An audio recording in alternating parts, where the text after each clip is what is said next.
Hammaga salom. Agar siz iPhone ishlatadigan bo'lsangiz, sizga kerak bo'ladigan bugun 3 ta ilovani eng keraklarini ko'rib chiqamiz. Ya'ni kurtoy fishkalar bor va kundalik hayotda kerak bo'ladigan ilovalar. Shuning uchun videoni o'tkazmasdan oxirigacha ko'ring va bitta like va bitta obuna tugmasini bosib qo'ying. Xo'sh, birinchi ilovamiz albatta bu Bazart ilovasi. Bazart ilovasini App Store'da bemalol yuklovsangiz bo'ladi. Buni menga eng yoqadigan zo'r fishkalardan biri.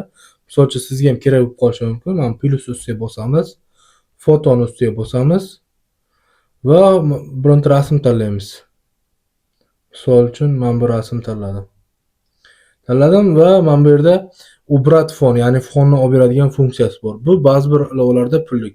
Misol uchun Leto shrifti ham bor shunaqa funksiya, lekin nimagadir yaxshi bunaqa kesib bera olmaydi. Ubrat fon funksiyasini qo'shamiz. Ko'rishingiz mumkin. Fonni olib berdi.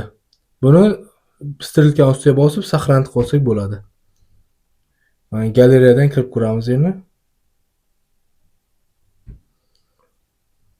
Mana fon yo'q. Fonni olib berdi. Keyin bu ilovani zo'r tomonlari, siz xohlasangiz buni udol qilib tashab, yana добавить qilib, xohlasangiz tekst qo'shsangiz bo'ladi, grafika, fon, foto qo'shsangiz bo'ladi yana qaytadan. Misol uchun men buni udol qilamiz yana. Misol uchun storiesga qo'yaman desangiz, boshqa qilaman desangiz ham juda zo'r ilova, o'sha funksiyalar bor. Yana qarab chiqsangiz, yana ham bundan zo'r funksiyalar chiqadi. Eng menga yoqadigani mana shu fonni olib tashlashlik, ya'ni ubrat fon funksiyasi. Ikkinchi ilovamiz Retouch. Retouchni ham bemalol App Store'dan yuklovsangiz bo'ladi. Bu ilovani ham zo'r tomoni bor. Misol uchun rasmni ustiga bosamiz, obyektni ustiga bosamiz va xohlagan ilovangizni belgilaysiz. Va sizga o'sha obyektlarni o'chirib beradi. Va siz keyin bemalol saqlanib qo'ysangiz bo'ladi. Bu mutlaqo tekin. Misol uchun boshqa rasmni ham qilib ko'ramiz. Yana qaysi rasmimiz bor? Misol uchun men bu rasmdagi olmani o'chirib ko'ramiz. Olmani ustini belgilab chiqamiz. Apple Intelligence'da bilsangiz, mana shu funksiya qo'shilgandi, ya'ni obyektlarni o'chiradi. O'sha obyektni o'chirish uchun sizda o'sha 15 Pro dan yuqori model bo'lishi shart emas.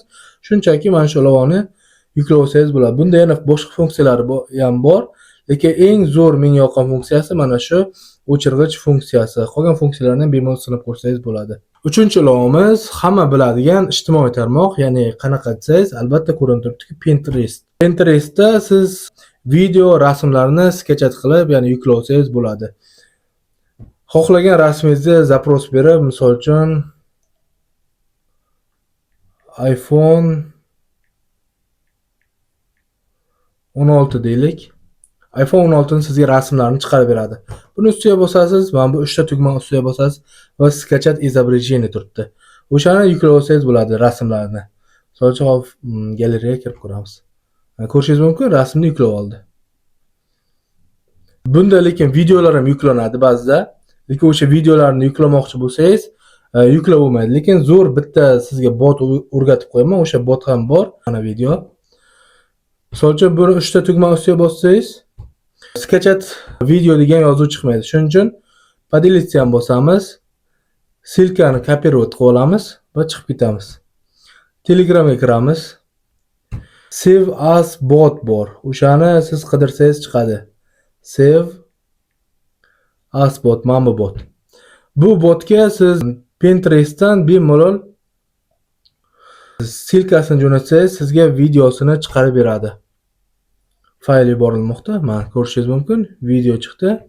Buni bemalol saqlab olsangiz bo'ladi galereyangizga.